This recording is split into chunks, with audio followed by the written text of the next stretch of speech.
palaro na naman ang magaganap, panibagong diskarte na naman ang ipapamalas kasama ang ating mga teen talkers na si Angelo, Dale, Robbie, Kyrus, Ayesha at Janela and Chelsea.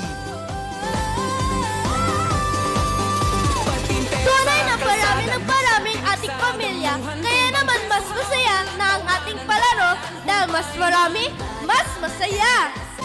Isang big check kayo dyan dahil sabi nila, habang tumatagal, rumarami ang pamilya, ay better to the better, di ba? Diba? Kaya naman, magiging Team Blue ay ako, si Dale, si Robbie at si Kyrus.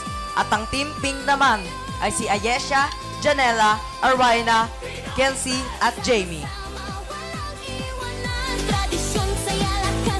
Kaya naman dalawang grupo ang maglalaban.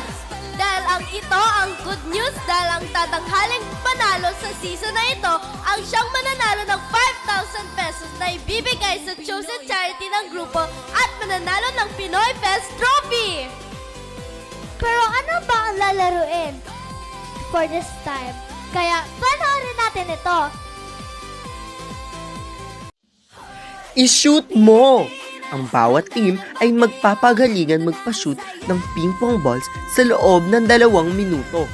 Ang team na makakapag-shoot ng maraming ping-pong balls ay siyang tatanghalin winner of the day.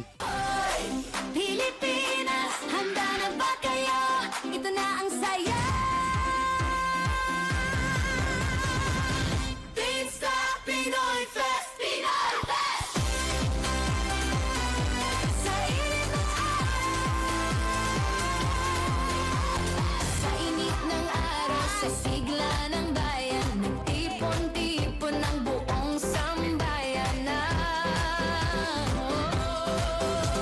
hindi lang palakasan, hindi lang laro, ito'y kultura, kasaysayan, dugong Pinoy ito.